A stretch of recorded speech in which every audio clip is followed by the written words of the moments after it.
sagalee qeerrooti. Sagaleen qeerroo torbaanitti guyyaa 3 diddaa uummata Oromoo fi saboota cunqurfamoo empire biyyattiin mara akkasumas shira mootummaa abbaa irree wayyaanee kan gabaasu. Kun sagalee qeerrooti.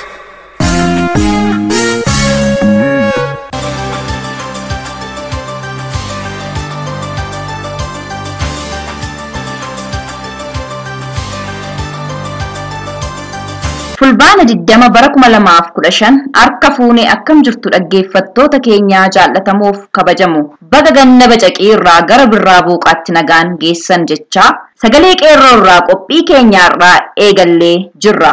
Ani Biiftuu Galmooti. Sagantaa keenyaarraan isin beeksisa. Dura irratti oduutu isiniif dhiyaata. Itti aansuun qophii addaa ayyaana irreechaaf birraa ilaalchisee kitaaba Abbaa Ormaa jedhamu kan haaraa maxxanfame irraa kan argan ayyaanni kun golee Oromiyaa keessatti akkamitti akka kabajamu kan agarsiisu horroof masqala kan jedhutu isiniif dhiyaata. Walleelees qabna. Hanga xumura qophii keenyaatti nu waliin turaan afeerraa keenya. Amma hangafoota oduu. Wayyaaniin maaster pilaanii Finfinnee isa haaraa ilaalchisee barsiisotaaf barattoota guutuu biyyattii walitti qabdee walgahii geggeessaa jirti. Uummanni Oromoos ofirraa faccisuuf qophaa'aa jira jedha hangafni oduu keenyaa. Babal'ina oduuf jaallee ayyaanii kaayyoo. Ministeerri barnootaa Empire Itoophiyaa walgahii maqaa jedhuun barsiisotaaf barattoota afaan faajjessaa jirti. Barsiisota sadarkaa barnoota dhaabbilee olaanoo hanga oolmaa daa'immanii jiraniif leenjiin kennamuu akka lakkoofsa Gi'iziitti hanga 3tti kan itti fufu yeroo ta'u, waltajjiin leenjii kun barattoota guutuu Empirichaaf gaafa 10 hanga 18tti akka ta'us ibsamee jira. Keessumaa naannoo Oromiyaatti leenjiin kennamaa jiru kun waa'ee maaster pilaanii Finfinnee amansiisuuf fincila diddaa garbummaa barattoota Oromiyaa keessatti adeemsifamu dhaamsuuf barsiisoti gahee isaanii ba'uu akka ta'es ibsameera. Dabalataanis soba Empiricha irratti adeemsifameen booda callisi sabaa fi sablammoota Empiricha irratti wayyaanee waan yaaddesseef hubii olaantummaa isaanii laattachuuf ta'uunis beekameera. Ayyaana irreechaa guutuu Oromiyaatti kabajamu irratti walleelee warraaqsaa akka hin dhageessifamneef fakkeenyummaa qabaachuu qabdu jechuun jala deemtota ishee gorfachaa jirti. Bulchiinsi wayyaanee godina lixa shaggar magaalaa Ambootti argamu manneen jiraattota magaalota godinichaa kaffaltii tokko malee jiraattota humnaan buqqisuun diiguuf murteesse. Bulchiinsi wayyaanee godina lixa shaggar magaalaa Ambootti argamu qajeelfama aangaa'ota wayyaanee EPRDF irraa dabarfameefiin fayyadamuun manneen jiraattota magaalota godinichaa kaffaltii tokko malee diiguuf murtii dabarse. Diigumsi manneen magaalaa Oromiyaa keessatti geggeeffamaa ture godina lixa shaggar magaalaa Ambootti diddaa uummataan sodaatamaa kan ture bifa haaraan mootummaan wayyaanee sadarkaa naannoo Oromiyaatti humnaan akka diigamuuf murtii irra erga ga'ee booda karaa bulchiinsa godinaatiin murtiin kunis akka uummata irratti dabarfamu ta'ee jira. Uummatni Oromoo magaalaa Amboo fi aanota godinichaa wareegama barbaachisu kan falla malee manni galmaa fi humna keenyaaf qabeenya keenyaan ijaarranne murtii bulchiinsa shororkeessaa wayyaaneen hin diigamu jechuun mormii sirna wayyaaneef qabu argisiisuu fi qe'ee isaa irratti tarkaanfii ofirraa ittisuu fudhachuuf akka jiru ifa gochaa jira.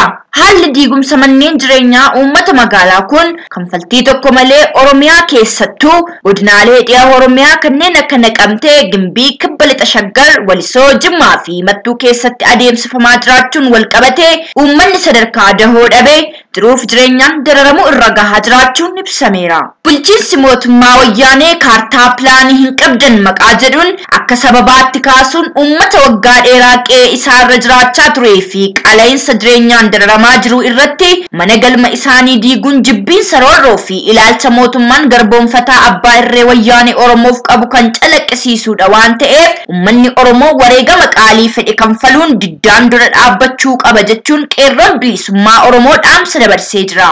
Gama biraatiin mootummaan wayyaanee labsii diigumsa manneen jireenyaa uummata irratti baase balaaleffachuuf jecha godina Salaalee aanaa Kuyyuu magaalaa Ejeree keessatti uummanni mormii dhiyeesse. Duulli kaffaltii tokko malee manneen jireenya uummata Oromoo magaalaalee Oromiyaa keessatti akka geggeeffamuun abbaan irree labsii godhee godina Salaalee aanaa Kuyyuu magaalaa Ejereetti uummanni mormii guddaan dura dhaabbatan. Uummanni Oromoo magaalaa Ejeree mana galma keenyaa keessaa baafamnee manni wayita nurratti diigamu eessa isiniif dhaqna qe'ee keenya irratti wareegamna malee manni keenya nurratti hin diigamu jechuun mormii guddaan jala dhaabbachuuf ofirraa ittisaa jiraachuun ibsamee jira.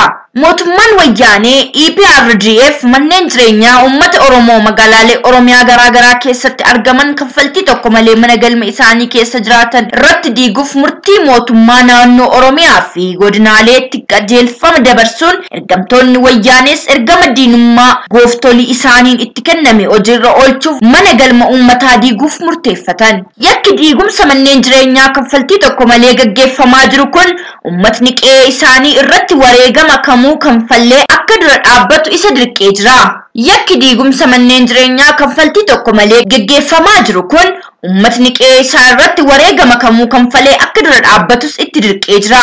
Haala kanaan yakka godina Salaalee aanaa Kuyyuu magaalaa Ejereetti uummata irratti aggaamame kanas ummatni Oromoo gamtaan dura dhaabbachuun ofirraa ittisaa jiraachuu fi kanneen mana galma keenya diiguuf adeeman diina keenya jechuun fincila diddaa garbummaa irratti kaachisaa jiraachuun maddeen qeerroo bilisummaa Oromoo godina Salaalee gabaasan. Dhumarratti waamichi ganticha artist Abbabee Abbashuu aadaa Oromoo waliin guddifna jechuun magaalaa Naqamtee galma Naqamteetti waameen hirmaannaan uummataa malee sareeleen oppiidiyoon alatti utuu achiin hin ba'in kan fashalaa'e yoo ta'u ganticha artist Abbabee Abbashuu fakkeenya godhachuun dargaggoo Oromoo aartii irratti bobba'anii fi waamicha taasisuun afaan faajjessuuf karoorfatee harkaa diiggatee artist Abbabaa fi fakkaatoti isaa maqaa gaarii qaban afaan diinaa ta'anii waaroo salphinaa uffataa jiran yommuu ta'u guyyaa boriis kan hirmaatu akka hin jiraanne keessa beektonni ibsaa jiru. Oduun keenyaarraa kana fakkaata ture. Qophiilee keenyaaf waliin turtii gaarii. Abbaa Ormaa boqonnaa 8 kutaa 23. Shimbirri masqalaa kiiloleen bakka bakka Oromiyaa keessaa misraachoo dhufa birraa yeedalaan faarsaa jiru. Gaarreen Oromiyaa martii afaan Oromoo beeku. Oromoo wajjin baroota miiloonotaan lakkaa'amu jiraataniiru. Dukkana gannaa aguugee isaan marsee jiru ofirraa gaggeessuuf mirriiqsaa jiru. Bokkuu qabatanii kallacha qaratanii inni mirriigu inni geeraru. Gaarreen xixiqqoonis calleelee fi huccuu aadaan faayamanii okkolee fi siiqqee qabatanii gammachuun ililchu. Oromoon Oromiyaa mara irraa qofa otoo hin taane ardiilee hunda irraa walitti qabamee irreeffachuuf Bishooftuu hora Arsadeetti walitti qabamee tuuta urjii gaalaksii fakkaateera. Guyyaan kun guyyaa irreecha Oromooti. Waggaarraa guyyaa tokko guyyaa bilisummaa Oromoo. Bilisummaa walabummaa dursee argame. Akkamittiin jedhinaagaa kun baasa. Garuu akkumatti miti. Bakkichi bakka Oromooti. Bakka Islaamaas bakka Kiristaanas miti. Bakka Oromoo qofa. Bakka itti Oromummaan qofti mirkanaa'u. Qe'ee lagaan wal qooduun hin jirre. Qe'ee Oromticha ganamaa qe'ee Oromtitti ganamaati. Horri Arsadee. Amma faammoo bakka agarsiisa aadaa fi bakka itti dhiichisanii galan qofa ta'uu daran bakka itti Oromoon qaamaa fi yaadaanis wal argee galu ta'eera. Birraa masqalaa ilaalchisee waldaan barreessitoota Oromoo fi barsiisonni yuunivarsiitii wal dorgommii asoosama gabaabaa qopheessee guyyaa inni firiisaa itti uummataaf dhiyeessus har'adha. Oromoon galma hoteela Oromiyaa guddittii keessatti walitti qabameera. Tuutni jiila Oromoo bakkoota garagaraa irraa walitti dhufee bakka kanatti walitti qabameeru qaamaa qalbiin waan waltajjiirraa darbaa jiru akka viidiyoo waraabaa jira. Gaggeessaan waltajjichaa akkana jedhan wal dorgommii asoosama gabaabaa baranaa kan injifate barreeffama mata dureen isaa horroo fi masqala jedhudha. Abbaan waltajjii barreessaan asoosamichaa badhaasa dhihaateef fudhatee akka asoosamichaa uummataaf dhiheessuu gaafatan. Horroo fi masqala. Egaa sa'aan sa'a dhaaluun guyyaanis guyyaa dhaaluun dhaloonni dhaloota dhaaluun qabsaan qabsoo dhaalee bakkaan ga'uun waanuma jiraati. Adeemsa qofa otoo hin taane dirqama uumamaati. Kanaaf baatileen gannaa guyyaa isaan baatilee birraa bara 1991f taayitaa isaanii laatan har'a ta'ullee Waaqayyoo cabbii fi jandoo isaa waan fixatee hin fakkaatu. Ammallee karaa kaaba kanaa qaqawweessa. Balak gagagagagagag gugugugugugug waay jedha. Dhiibbaan qilleensaa kaabaa kibbatti waan cimee jiruuf duumessi hurriis kanuma dhiyeessuu jira. Akkasumaafuu garuu miidhaginni horroo duumessaa fi hancabbii kanaan hin dhaamne hin jilbeeffanne. har'as baalleen magariisa ililliiwwan keelloo fi roozni dachii uwwisaniiru. Ganamuma magariisa uffattee magariisa cuuphamte. Horro jiituu badhaatuu horro badhaadhaa biyya deemaa dhadhaa. Biqilli xaafii garbuu fi qamadii gara qilleensi duufetti luucca'aa jululsee garaa garbaa qilleensa wajjin godaanuudha fakkaata. Sandaaboon boqqolloo qilleensaan raafamu las lambas jecha addunyaaf salaamtaa kenna. Gammachuun rabbiif galata galcha. Birbirsoonni dhedheeroon ooyiroota keessaa mul'atan ana jala taa'aa horroon ilaalaa uumama daawwadhaa jechuun nama afeeru.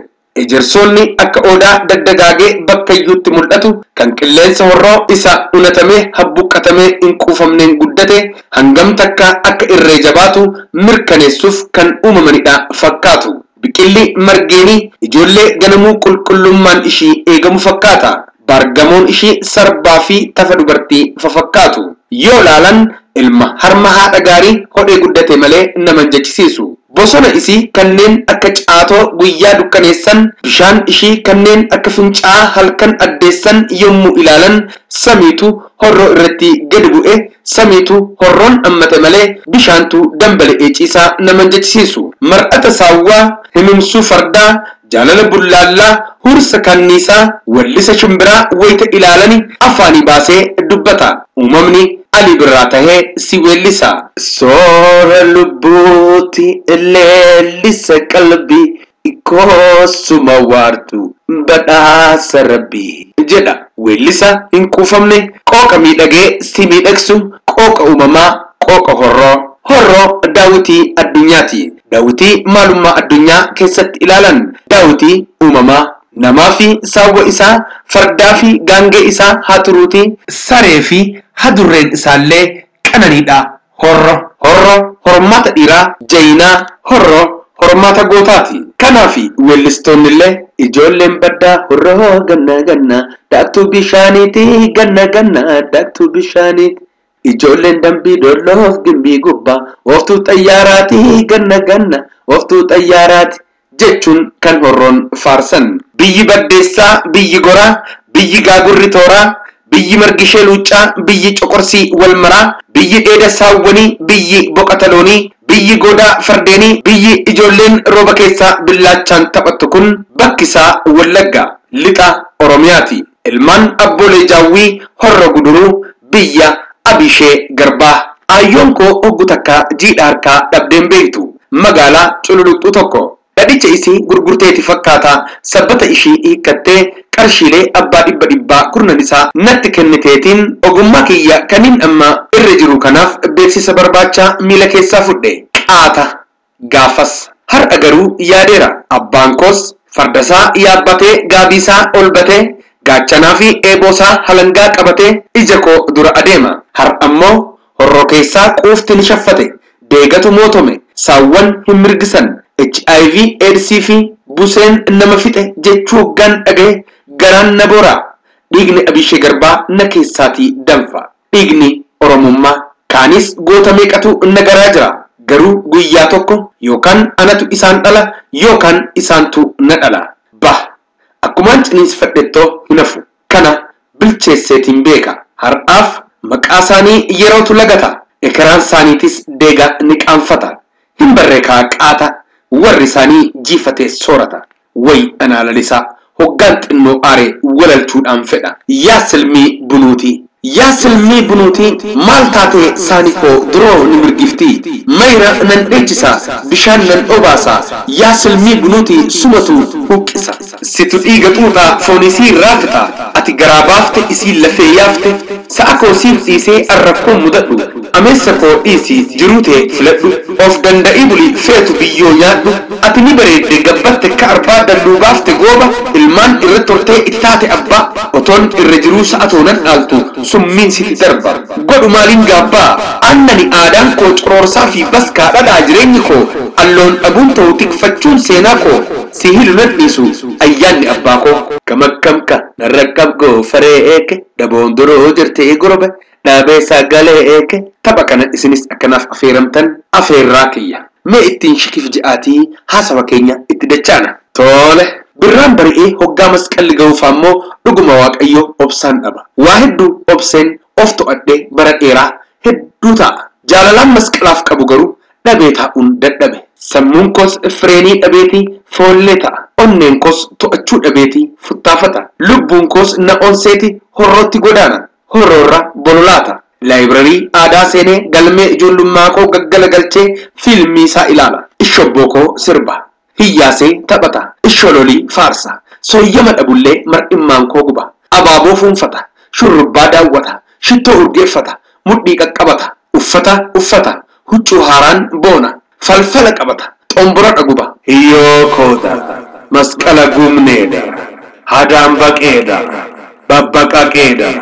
Masqala waggaadha. Ayyaantuu xargaadha. Qabdoodha ta'a. Balee aguuggata. Karameellaa cabsa. Mastiikaadha kenna. Jaalala badhaasee jaalala fudhata. Daabboodha ciffata. Buqqurii unata. Hiriyyoota wajjin marseeti dhiichisa. Dargaggeessa biyyasaa wajjin. Shamarran gandasaa wajjin. Durbee durba amuruu. Kan konkonni foon muruu. Kan koomeen lafa uru wajjin. Samii ga'ee bu'a. Falfalamee deeba. Koorriseeti hursa. Lafa sossoosa. Hawwii. Daaraa bittinsa. Dachii kutee darba. Dhoqqee facaasa. Gaara raasa. Haadhaa fi abbaa bohaarsa. Bashannansiisa. Gammachiisa. Kofalchiisa. Fandalalchiisa. Qalbii milaalcha. Aadaa dhaaluusaa mirkaneessa. Abdachiisa. Walaloo hiyyaasee itti roobsa. Dhiichisa. Gungurii tumu. Iyyoo wal yaadanii. Ishullukii dhufu. Iyyoo magaan dhalee. Innaan dhareeriina. Iyyoon badee galee. Innan wareeriina.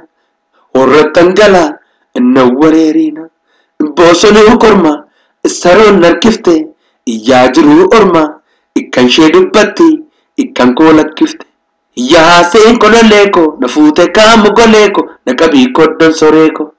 Iyyaaseen lagameetti. Durbi horroon babbareeddi. Na dhungachuuf na tarreeddi. Baaqilaaqee. Ikkurubboon dheedde. Iyyoo dheedde maali? Ishee dheengaddaa. Ayyoon kee beekte. Iyyoo beekte maali? Hadaan daraarte. Irranda gubbaatti. Qeerroo maraatte. Igganda durbaatti. Qeerroo maraatte. Iwwala bummaatti. Qeerroo maraatte. Imbiilisummaatti. Aamuru buune. Inkaraa goodalaa. Indurba maal dhume. Ikkennaa olaanaa. Immuuxuxxee hadaa. Imbaala hadaami. Isii fudheen badaa. Ingaafa qadaami. Ashoo daggalee. Infardilmoo dhalee. Hinkotuun jiru. Isii fanas gale. Iyyaaseen iyyoodha. Kan fooliin shittoodha. Si yaadee maroo. Inqanyiitii jirbi. Inboffeen daalacha. Asiiqii sirbi. Issobdee dhaabata. Masqala waggaa. Ayyaantuu targaa. Gaafa daamarraa. Gammachuu kuufeetan lafa namara. Gaafa eekeraa. Masqalloo darbee. Ittaa'een xeebera. Hiyyaasee boontu. Si yaadee kootu. Hiyyaasee lolee. Si yaadeen bule. Hiyyaasee dhaka. Si yaadee raka. Ikkoota kataanu. Gargar hin baanu. Immaa cidiif tuggi. Innaa fidii dhungi. Immaa cidiif maakkee. Innaa kenni waan kee. Jedha. Otuma hiyyaaseen sirbamuu dargaggeessi akkas jechaa geelloo walalchaa ragada. Taphicha daranuu bohaarsuuf. Abbaan kee maal daldala? Inkoota ta'e nyaata malee. Taltaalli ilkaan nagadaa kolfa kee yaada malee. Ootumaan koote. Inkamadii maalen qotu. Ootumaan obsee shoree mataa kee nobsoo. Didibbee ciisaree. Iffardi baarkoo lallabee. Si jibbee dhiisa je'e. Immaan koon dadhabee. Himurinaa nu mura. Harkoota kaasha kashee. Hin dhufinaa nu dhufa. Ingaafardi gaasan gasee. Qaamadii maata jabbo. Ndaaku malee marganii. Kaananii warra fagoo yaadu malee narganii. Ijaarra jaarratanii. Imburqitu waa rabbatu. Ijaan wal jaallatanii. Dubbisuu wal saalfatu. Indaakiin guggubaake. Indaseen gadaa deebitu. Raasi raasi churrubbaa ke lubbuun nattaa deebitu. Ammaaree tuule rahu iyya korbeessa reettiyee dhaameera boo'ee rakaa nobboleessa keettillee. Eebantuu tan daldala intakaroo keessa bahee jeeqamtuul kaana gadaa nagaroo kenna qabee. Otoon daakiyye tahe imbishaanan sii daaksisaa otoon qabdoo ke tahe ingaraattan sii baachisaa jedhagaa dargaggeessi. Jala bultiin masqalaa otoo masqalli hin geenye baatii tokko duratti jalqabame hariiroo inni uummata isaa wajjin qabu akka isaa fakkaatu malee adeemsi guyyaa ayyaanichaa maal akka fakkaatu akkanumas geerarsaa fi kanneen biroos kan of keessatti qabate kutaa lammaffaa qophii kanaa yeroo itti aanu keessatti isiniif dhiyeessina. Seenessaan asoosama kanaa an hariiroo jorgooti. Ilmaan hayyootaa Gabbisaayoo hayeroo beesadee qadaraan Gabbisaayoo hayeroo beesadee qadaraan odaana bee yaa qurbaagoo gadaa Oromoo yaa ulbaagoo hayeroo haroo dimbiris Gabbisaayoo hayeroo haroo dimbiris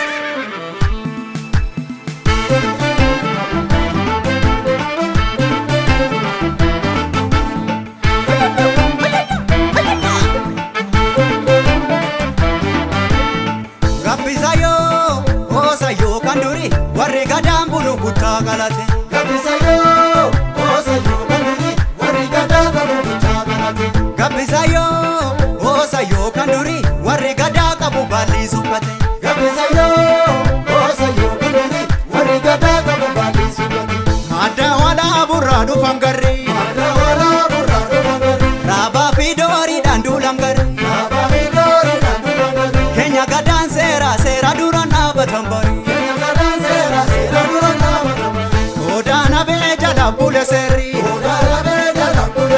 Gadaan shanii hayyuutume bari. Keenya gadaan heera duraan dhaabatan bari.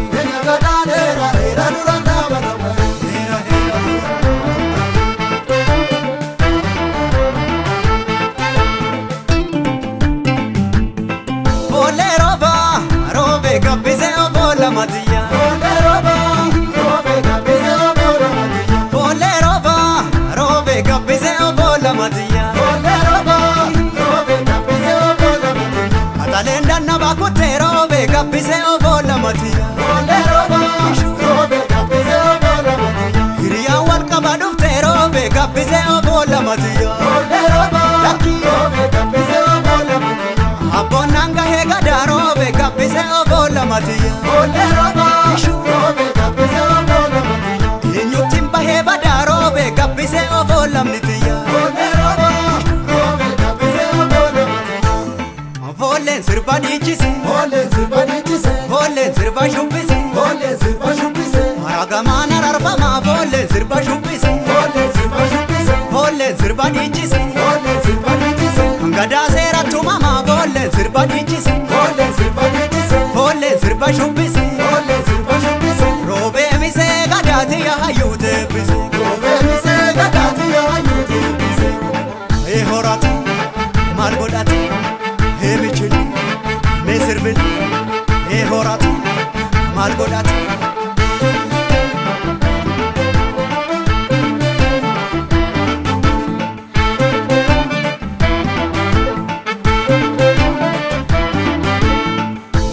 Gabbisaayoo kanduri warri gadaan bulu kutaa galate. Gabbisaayoo kanduri warri gadaan bulu kutaa galate. Gabbisaayoo kanduri warri gadaa qabu baalli suphate. Gabbisaayoo kanduri warri gadaa qabu baalli suphate. Jiina gadaatiif toora qabate. Mi'ee bakkuutirra wal mari'ate. Keenya gadaan seera duraan dhaabatan bari.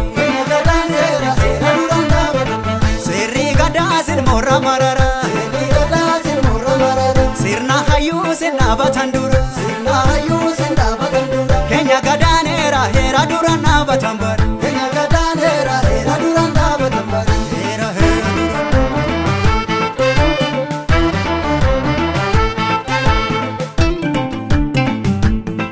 ole roba robe gabbise obola matiya ole roba robe gabbise obola matiya ole roba robe gabbise obola matiya ole roba robe gabbise obola matiya oluma robe gabbise obola matiya ole roba robe gabbise obola matiya yasirna joluma robe gabbise obola matiya ole roba robe gabbise obola matiya umo sollo kajala robe gabbise obola matiya ole roba robe gabbise obola matiya ole sirbu matola robe gabbise obola matiya ole roba robe gabbise obola matiya ole sirba dichise ole sirba dichise ole sirba shubbise ole sirba shubbise ruma kurra uratu ole sirba shubbise ole sirba shubbise ole sirba dichise ole sirba dichise yoti itti hidatu ole sirba dichise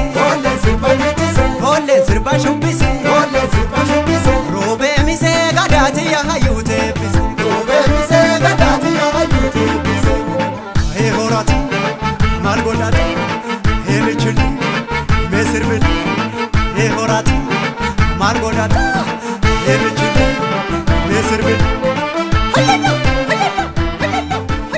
Egaa dhaggeeffattoota keenya qophii har'aaf qabannee dhiyaanne kanumaan xumurre qophii ittaanu hanga wal agarru nagaan nuuf tura.